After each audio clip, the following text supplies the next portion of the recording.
All right, everyone. Welcome to today's episode of Words of the Wise. Today, I have Chief Olson from Appleton PD in Wisconsin, 25 years experience in law enforcement. She is the first female chief in her department's history. And in speaking with her, it's been really apparent about how passionate she is about mental health and community well-being. She was instrumental in creating a countywide peer support team, a former board member of the Wisconsin Chief of Police Association, a current board member of Wisconsin Police Executive Group, and a current board member of New Mental Health Connection. Welcome to the show, Chief Olson. Thank you so much for being here today. Yeah, thank you so much for the invitation. Of course, I'm really looking forward to this. And, when we talked offline, I wrote in my notes, and I don't know if I told you this, but I wrote in my notes, wellness pioneer, and I put so cool, like as my notes, because I was like really excited about not only your passion, but how long you've been focused on health and wellness. And so I was hoping you could give us a little bit of background, anything that I missed in your intro that you want to share, but then also, when did wellness become a part of the conversation and a priority for you? Yeah, thank you for that. So, yeah, for me, wellness really started to emerge as an issue, I guess you could say, or something that I felt like we needed to tackle in law enforcement for our employees. I would say probably around 2009, 2010. And that was on the heels of the evolution of CIT, so crisis intervention team training. We were lucky enough in Appleton to have a couple of officers back, probably would have been 2003, 2004, actually travel to Ohio, and they got to be and take part in the early train the trainer for CIT. So they brought CIT back. We were the first agency in the state of Wisconsin actually to have CIT trained officers. And so kind of from there really became, in your words, pioneers when it came to mental illness and mental health. And so I saw that we were doing, which was great, but we were doing so much to teach and train our officers on how to better handle people that were struggling with mental illness, like out in our community. Mm-hmm. But we really at that time hadn't been doing anything to take care of our own staff and our own people. And so that led to, I would say by about 2013, it took us that long to get administration on board, because obviously back then I was not a chief. In fact, I wasn't even in any supervision type of role. But we brought to Appleton and Outagamie County, the county in which Appleton is, the first countywide peer support program. And so that really has kind of kicked off, I would say, our wellness programming that we've had here at Appleton PD. And in the last 13 years now, that program has just, continued to grow and evolve and really encompass a whole lot of different aspects around wellness, from, the wellness checks and to financial wellness, to the physical wellness. So we've really, I feel like, embraced it here in Appleton.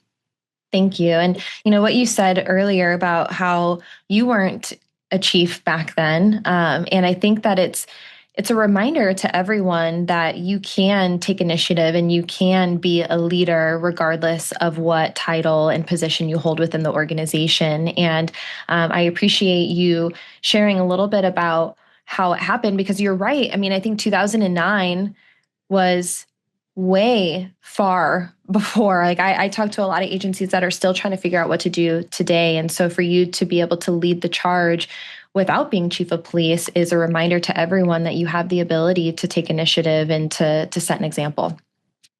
Yeah. Thank you for that. I feel like that being said, you do have to have an administration and chief that is willing to support you and help you reach whatever those goals are. Sure. And for us, that's what the issue was back then. And that was where the obstruction was, quite honestly.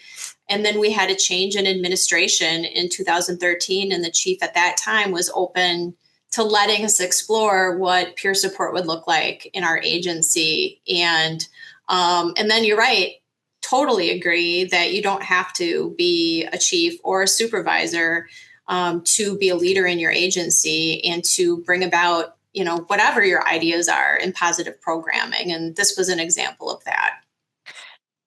In your experience, because I've had a lot of conversations on this podcast where we know that, when you were coming up and rising through the ranks, that, maybe the mentality was, shove it down, suck it up, like wellness wasn't really a thing. And so a lot of the leaders that I talked to today were put in a position to kind of have to evolve and develop their mindset to be maybe different from what they were initially taught, or, how can leaders develop more of an open mind to be supportive of these things? How obviously you had that from an earlier age before you were chief of police, but do you have any advice, for, how you can maybe adapt to current times?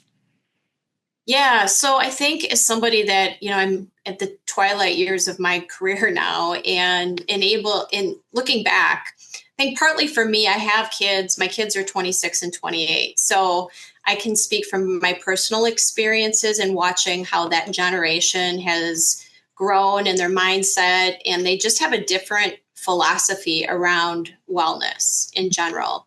In some of their lack of resiliency, I think has really illuminated the need to work on those skills proactively, because I can see with our new employees here, when we hire them on as officers, that that's an area that we know we have to focus on if we want to still, try to create a situation where we can have an officer last 25 to 30 years in this type of career. Yeah. And if you don't invest in them early on in their career and have a focus towards wellness and building that resiliency, quite frankly, if they make it, they're going to be a shell of their original, like who they were in their 20s, right? Or they don't make it through this career. And they suffer a lot of other losses in their personal life because of what they've sacrificed to stick it out in this career. So we don't want to see that happen with our staff. We know that if we get the best version of them at work, that they will then give their best version of how they can act as a police officer out in the community and represent us, and then kind of be a whole when they get home too, and get their best version of themselves to their family members.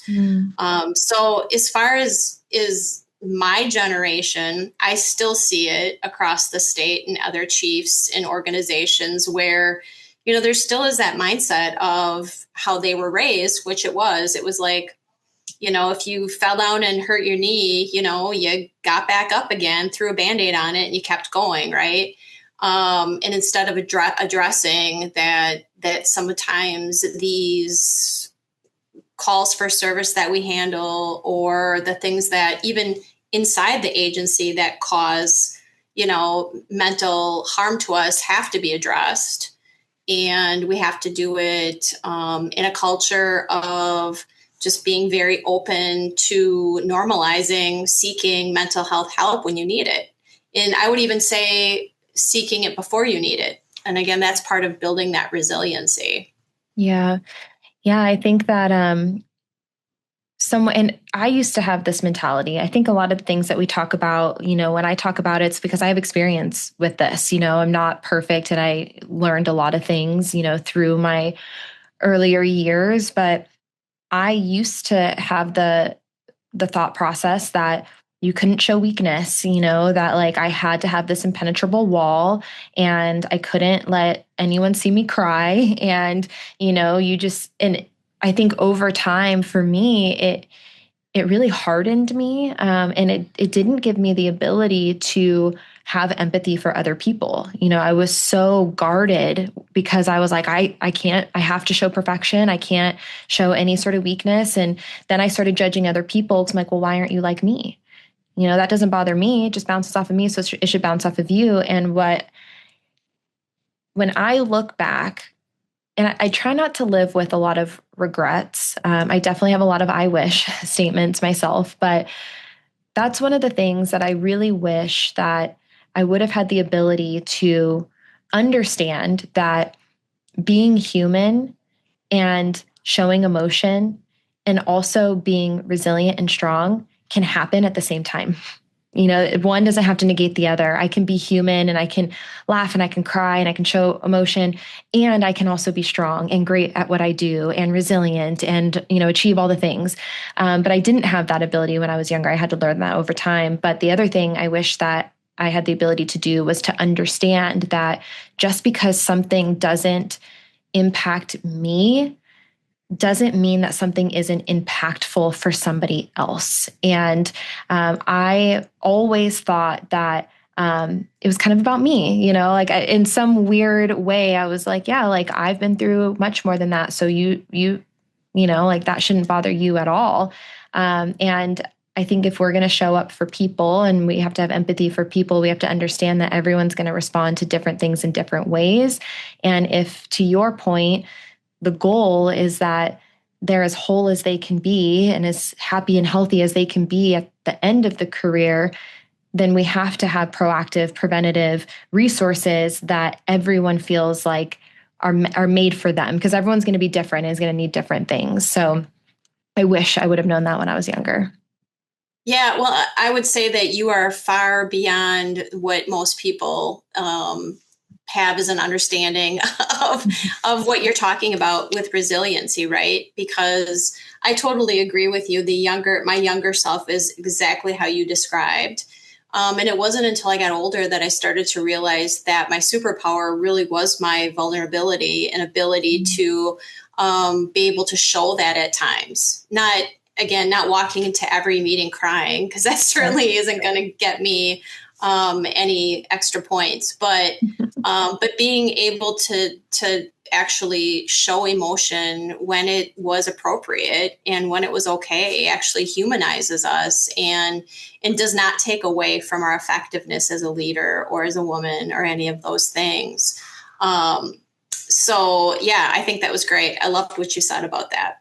Thank you. Yeah, I mean, I think, I was just having a conversation recently, and I talked to a lot of leaders today who are talking about the younger generation, and they're like, they're so much more open to these things and they have a better understanding of these things. And I think in large part because we've learned these things, and current leadership has exactly what you said, of like learned over time what works, what doesn't work, and the importance of wellness. And now that you're able to have a conversation about this, the younger generation, they're hearing that, and now they're going to be more open and receptive because it's a part of the conversation. And so I give you guys a lot of credit for evolving and learning from the things that worked and didn't work, and then allowing that to be a part of the conversation in a safe, open space for the younger generation to come into and learn from you guys. So hopefully they don't make the same, I'll put it in quotes, the same mistakes that we did, through these conversations, and that they can learn and be better. And I think that, you talked about being a mom and having kids. And I think the ultimate goal, when you're influencing other people, especially family or your team, is, how can you prepare them to be better and have better opportunities than, we had. And so I think that the future to me is exciting. I think that the younger generation is going to come in and prioritize these things more, as long as we continue to normalize it. Yeah, I mean, one of the things that we started doing here a few years ago that I'd like to just share real quickly, Yeah. because I think it's something that is a no cost, huge value just to the culture of this organization, is that when we have our new officers complete their field training experience, we as a command staff, so there's 5 of us, myself, an assistant chief, and then 3 captains. Our department is about 116 sworn.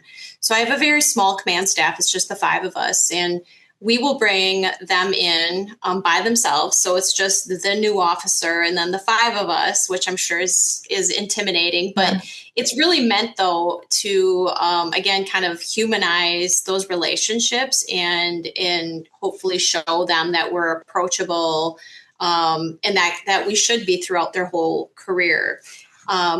But the purpose of that discussion is we bring them in, we just talk about their field training experience and try to learn from them so that we can continue to improve those for other new employees that we hire.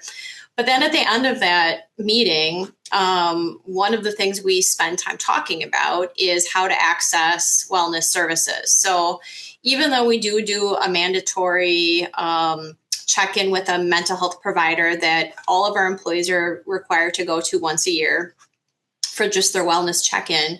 In addition to that, we also talk about utilizing our EAP, and that our provider that we use for our mental health check-ins is also a provider certified through EAP, so that it's a no cost for the employee to utilize them.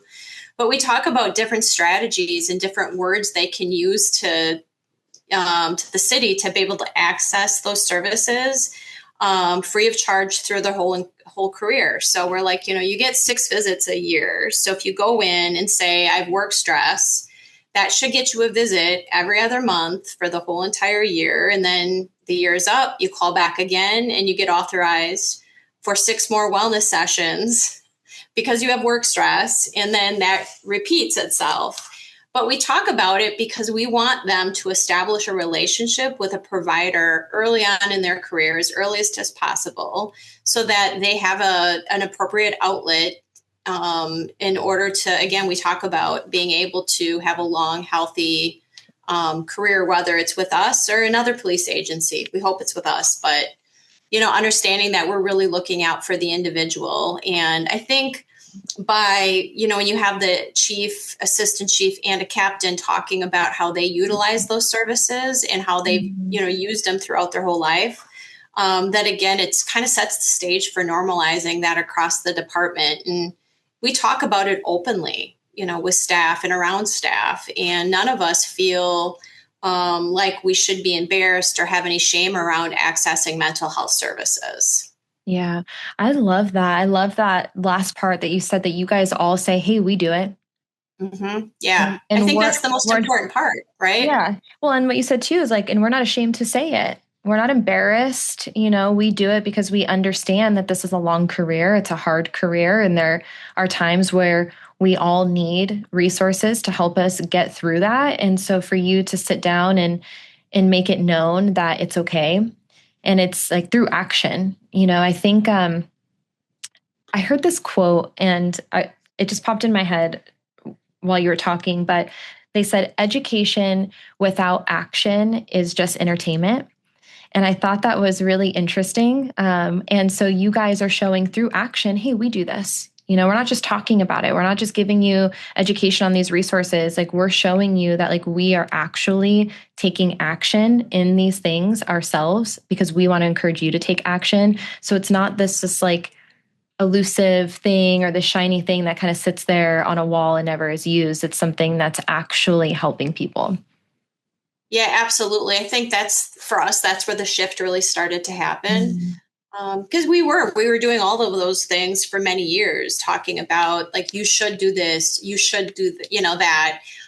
Here's an example of something that works for some people, but when you own it and talk about your own experiences, like accessing it, and I'll talk about my family in different times during periods of our life when my daughter was a teenager, and it was like, okay, we're going to go see the counselor because sometimes you just need to have somebody else be a sounding board and help you process things you're experiencing. And we all find ourselves at different parts of our lives needing to access those types of services in order to, either get through a situation or just sometimes even proactively to stay healthy. Yeah. I think too, if I've noticed that, and it started off as a joke. And now I think that the more I think about it, I think it's actually like strategy. So someone made a joke to me one time and they said, just throw tactical in front of anything and it makes it cool. Right. So just tactical you are so therapy, right. Yeah. Tactical therapy, tactical, breathing or whatever. So throw tactical and it makes it cool. But I think that we can actually have conversations and we can look at these things and we can say, okay, what is the cause and effect of these things? And, is the ability to process these things, to get them off your chest, to not let them sit and fester long term, is that going to impact your long term success? And the answer is yes, right? Like we know that strategically, if you were to do this and you're able to offload and choose healthier coping mechanisms versus unhealthy coping mechanisms, and then you come out of it and you're stronger, you can perform better and longer and healthier and happier, right? So I think if we start having conversations about all of these tools, everything that we talk about in the realm of wellness, and I know that you have a lot of different things that you guys do to try to have more of that full picture of what wellness looks like, every single thing is tactical strategy to get you to the end of your career in the best shape that you possibly can, whether that's financially, physically, mentally, emotionally, all the things. And so I like to pair it a lot with professional athleticism. You see a lot of these athletes that do all these things. They all have financial advisors. They all have physical therapists. They have therapists. They do yoga. They do all of these things because it's tactical strategy for how they can stay in the game longer. And then when they retire, hopefully it's with fewer injuries and they're in good shape. So I think that like those conversations, it started off as a joke, but now we can just say it's tactical. Therapy's tactical. Yeah, I love that. And I have heard that before as well. And it absolutely, there's a lot of truth built in that for sure. Yeah. And I think anything that we can do to get the buy-in and get people like on board with understanding that like it's not necessarily because you're broken, and to your point, how can we get in front of it as early as possible where this is just maintenance? This is like, to keep you from becoming injured, to keep you from having a mental health crisis. And of course, if those things happen, you do become injured or you have a mental health crisis, and there are resources, that you can utilize in the event of that. But how can we almost look at it as, going to the dentist twice a year, going and, getting a physical once a year? It's just normal preventative maintenance. And it's not anything to be ashamed of. And it's not because you're broken. Yeah, and I think it has to be approached that way if we're ever really going to make any real progress in this area, especially in law enforcement. This notion like that had perpetuated for a very long time, and for sure was the way that things were back when I was hired, was again, you suck it up and you move on, and you don't necessarily let things, if you just don't let things bother you, then they won't bother you. And we know that doesn't work, and that that's not sustainable, and that there's a lot of broken people from, that had started their career a long time ago, that retire, and either their life ends because they take their own life, or because they have unhealthy coping mechanisms that unfortunately then lead to a shorter lifespan for them. So absolutely, I think anything that we can do to prepare people to normalize just feelings that they experience when they handle a tough call for service. And one of the things I've seen the most, I think, over my career is just you can't anticipate always, which call or which interaction in the community is going to bother you. Or have an impact on you in a negative way. And for, like you talked about, for one person, going to their first, death investigation, might really bother them to the point that they're having a hard time sleeping or functioning. Whereas for somebody else who's had different life experiences, that doesn't have any impact on them at all. They're able to process that, in a way that makes sense. But then all of a sudden they have to deal with a child, that is being, either abused or, just some horrible situation like that. And because of their previous life experiences, they have no effective way to cope with that in a way that allows them, again, to move on and process it effectively. So it's like there's really no way, there's no one size fits all approach for wellness when you're doing this kind of work, because there's no way to anticipate what might cause you some mental anguish and an experience. Yeah. What I find to be really interesting is that, to your point, there's no one size fits all, but almost every single person that I've ever talked to, the reason why they end up taking advantage of resources is not for them. It's for other people, which I find to be really interesting. Almost everybody, I shouldn't overgeneralize, but almost everyone that I talk to, it's still this mentality of like, I'm good, or I don't want to worry about me or be selfish for me.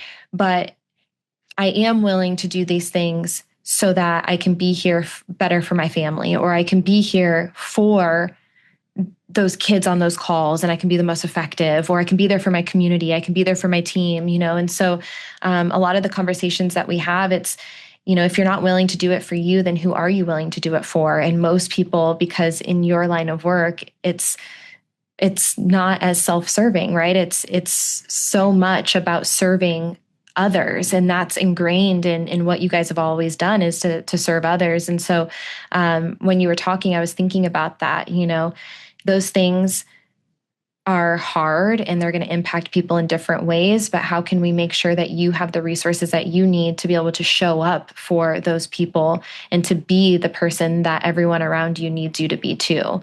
And it has to start with you. And it's almost like counterintuitive, it's that like cheesy, like put your oxygen mask on first, but it's true. Like in order for you to show up for everybody else, you have to be good. And so how can we make sure you're good? And I know that you guys, like I said earlier, you have a lot of different things that you do. And so can you kind of dive into maybe just like bullet point some of the things? I know you've already mentioned some of them already, but some of the things that you're doing, but I'm really interested in hearing from you. What do you think that most agencies maybe are still missing? Like some of the like key wellness modalities that maybe aren't being focused on as much today that you think are really important?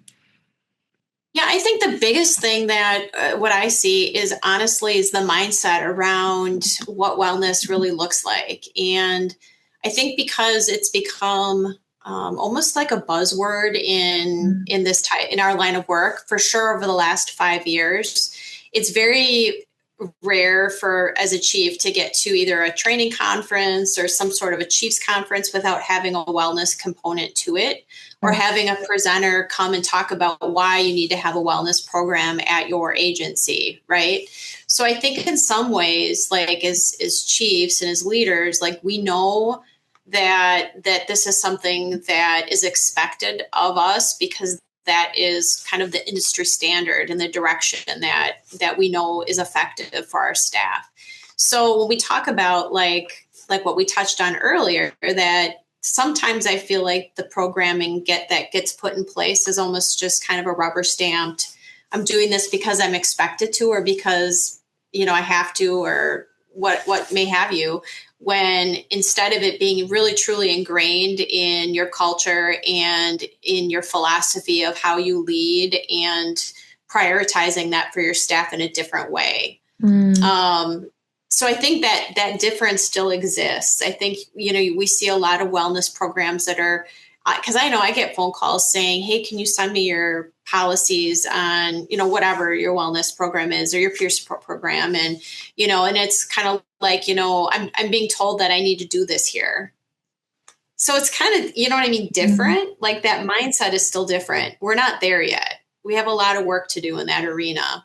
Like that whole, I'm doing it because I have to versus I'm doing it because I really truly believe that it needs to be a part of the environment and the workplace. And I need to provide this for my employees. Yeah. So a lot of work to be done there yet. Some of the things that, when we talk about additional things to include that are important, it's not just about going to your once a year, mental health check-in. We talk about physical wellness, having accessible physical therapy when you need it for injury prevention, having experts come into the department to talk about injury prevention and things that you can do to get yourself physically healthy. So either through, we've offered yoga, we've offered kettlebell training. So we've had, one of the great things about, at least in our community, and I don't think we're entirely unique, is that there's a lot of experts out there that are really willing to donate their time and their energy if they feel like they're doing something to help other people, right? And then when they can donate to, say, a police department, knowing that our funds are very limited when it comes to being able to have a budget specifically to pay for these types of things. We've met so many great people in our community that are more than willing to come in and donate a little bit of their time and talents to share those with us and either teach us so that we can, continue doing whatever it is that they started, or, they'll enter into, a regular contract with us, where they'll come in and provide those services. So like I mentioned, in one of our, we've got space here with a gym and other workout space where we can offer yoga. We offer kettlebell training. We've also done chair massages. So we've had massage therapists come in and give, 15-minute chair massages to all of our staff over a period of time. And we do that usually once or twice a year. They'll come in and do that. We've had people come in and present on nutrition and meal planning and things along the lines of that, to just, again, looking at how you can, put lunches together for a week and where to go for more meal planning so you can eat healthier. We also have had people come in and talk about investing. And it's one of the things we talk really a lot with our newer employees, and the benefits of investing early, as again, you kind of taking it through your career, because we still see it too many times. They come in, they are finally getting a real paycheck, and that money is getting spent on the big truck or the guns or whatever other things they want to buy, and not necessarily looking at, okay, where do I want to be in 20, 25 years? As much as $50 a month, putting away to invest can really pay dividends off in the end. And then other financial wellness. We've had Wills for Heroes come in to do wills with our staff, and those were free of charge. And just making sure that all the end of life planning is taking place as well. Trying to think what else we do. We have a lot of connections that we build with our retirees. We have a retiree, like a bulletin that goes out every month to connect them, all of our mailing lists. I mean, we have really regular communication with our retiree groups. I still go to breakfast with a group of retirees that all retired even before I got hired here at the PD 25 years ago. So they have been retired for a very long time, but I've been able to continue that relationship with them through just a monthly meeting for breakfast, which has been fantastic. I love that. I love that. I think that retirees are often missed when we talk about wellness and supporting people through that transition. And we know that transition is really challenging. And, one day you're active, and the next day, you close the door and your badge doesn't work anymore, or your key card doesn't work anymore. And I've talked to a lot of retirees who are like, wow, you kind of lose that connection with the agency. So I love that you guys are focusing on retirees too. That's really cool. I wanted to circle back on a few things that you said, though. One is, how can we change the mindset from it's a have to have, like where I have to do it, to like, I want to do it and I value this. And I know you said that there's still maybe a long way to go. And I agree. I think that we've made really great strides, but I also think that there's still room for improvement always. I think we should always think that there's room for improvement. But where do you think the stigma is coming from the most? Are you seeing that it's coming from leadership, or it's coming from peer to peer, or maybe a combination of both? Because I personally see both, on my end, where, we have maybe leadership teams who are really supportive of these things, implementing these things, but then the team is, maybe not receptive or utilizing, or they're judging each other. Where do you think maybe we start with changing that mindset or that stigma? Yeah, I mean, I think a lot of these things, in order to really make broad impact, have to start at the top. So it really needs to be fully embraced by leadership. I think sometimes where the barriers exist, it's, quite honestly, if you've maybe gone your entire life and haven't had, anything real that caused any real struggle for you that you've had to process, right? Maybe you've lived a life where you've never suffered any major loss. You haven't lost a spouse or a parent or a child, or, some of those things that we know can be absolutely life-changing, difficult situations to navigate through. you might have a different view on again, like what's required of people or what your expectations are for people, or maybe associate shamefulness a little bit more with having to access mental health services just because of your own life experiences. Yeah.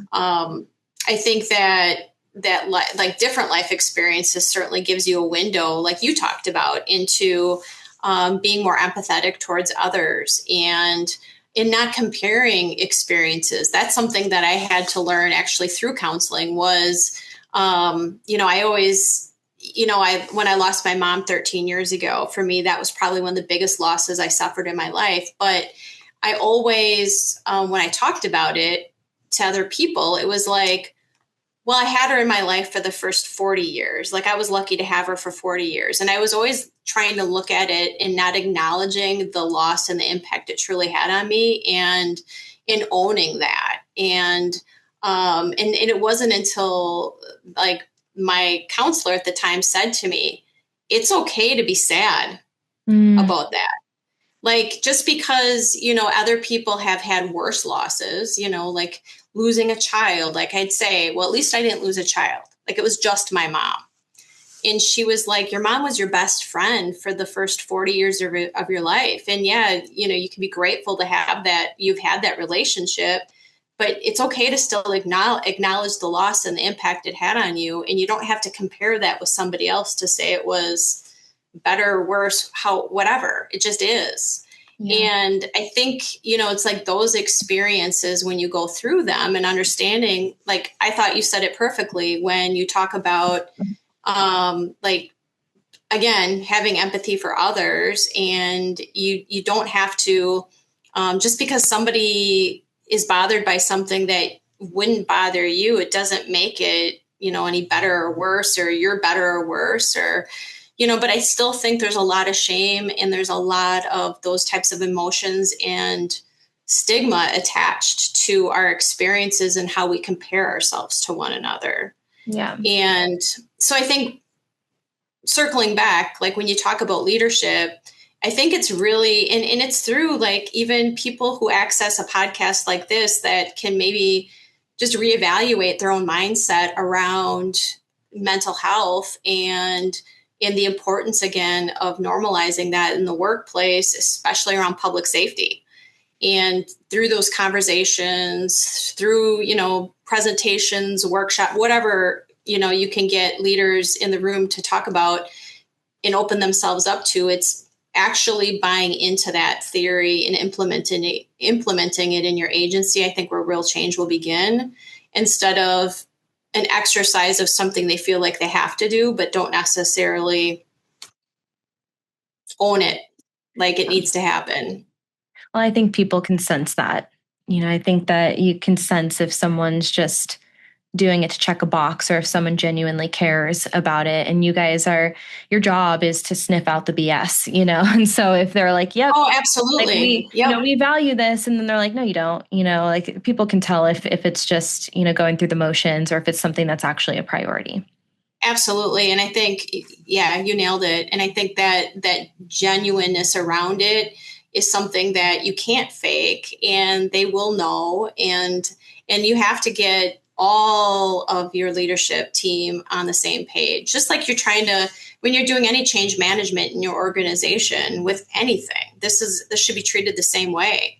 And if that's something that is should be a priority, then it should come across to your staff as a priority, and it should, that should work its way through the whole organization. Yeah. I've heard time and time again that FTOs are the ones that kind of set the culture and, are really instrumental for these younger men and women who are entering into the career. Do you guys put a lot of emphasis on the messaging and, the buy-in and making sure that your FTOs are really, sharing the same mission and the same message as you guys are? Yeah, we do. I'm glad you brought that up. Like one of the things we do here, so there's a book that I read early on so I've been a chief going on 4 years. I'm in my 4th year. So when I first became a chief, I read a book called The Twin Thieves. by a guy by the name of Steve Jones. He actually was a football coach, just a high school football coach in this area, who then also went on to do a lot of teaching around leadership, who he's now quit his teaching and quit his coaching, but went out, wrote this book, and now is a consultant for, say, like the Green Bay Packers he's worked with. He's on the sidelines. If you watch any Green Bay Packer games, you'll see Steve Jones standing on the sidelines. And he works is basically to build culture within their organization. So the book that he wrote is The Twin Thieves, and the Twin Thieves are essentially fear of judgment and fear of course, now I'm going to forget the other one because I'm on this podcast. Fear of failure. So it's fear of failure, fear of judgment. And so anyway, through his book, it's basically building strategies to overcome the twin thieves so that you can find success in whatever it is that you want to do. So that book is something that all of my supervisors have read. And then now all of the FTOs are given a copy. And now when we hire new people, the FTOs are then providing that book to the officers that they're training. And then they're talking through some of those concepts that are in the book. But it talks about, managing your emotions, so that you're playing to win instead of playing to not to lose, right? Just that different shift in mindset around the work that you do. And then it talks a lot about just teamwork and lifting each other up. And so it's overall just, I think, really a culture establishing type of book in a very simple read, which is why that was the book that I gave them. Because there's a lot of great books on leadership out there, right? But some of them can be very, very dense and not as digestible for everybody. But this was one that was a read that you can do in a few hours in an afternoon that really has some great concepts in it that people can grasp. So they do that. And for absolutely, like our FTOs are the ones that can really set the tone, quite honestly, for the trajectory of somebody's career, in an agency, and having that be a positive experience is really important if you want to have them be successful. Yeah, I love that. I've never heard of that book, and I'm going to look for it on Audible first and see if we can get it there, but then I'm going to order it. So thank you. My final question for you is for that younger generation. What words of wisdom would you share with someone who's earlier in their career? Yeah, I would say one of the things I wish I would have learned a little bit earlier on in my career is to have a more of a focus towards relationship building. It was like all my focus was on just doing the things and just being, obviously important, being effective at all the pieces of being a patrol officer. And then when I was a school resource officer, I was focused just on like all of the elements of just doing the best job possible, which is important. But I think I could have done a better job or lost sight of a little bit of the importance of the networking and the relationship building piece that can be very important for career longevity and just overall happiness within the work that you're doing. You've probably heard this before that, when people say, that who you know is sometimes more valuable than what you know. And I think that rings true in this field a lot. As I've gotten more experience and now attending more conferences, the conference time, I used to use that as a time because I got to spend a little bit of a time away from my family, which I love my family. But back then when you had little kids and you could stay at a hotel and actually like get a full night's sleep, like those are the things that I looked forward to when I'd go to training conferences, and I missed out on opportunities to go down and have one more drink with, the rest of the officers that were there from all sorts of different departments across the state and sometimes even outside the state, where you could build those relationships and learn from other people. And, I think I try to tell people that now when we send them to conferences, like, I want you to go out and socialize, do the networking events and do the happy hours so that you can build that relationship with people. And being able to just pick up the phone and call somebody that you can talk to from a different department or ask a question or what have you is just invaluable. Yeah. Thank you. Thank you so much for your time and coming on here today. I really appreciate it. Yeah, thank you for the opportunity. It was a great discussion. Of course. Yeah, no, I had so much fun and I was looking forward to this conversation. I knew that it was going to be great. So thank you very much.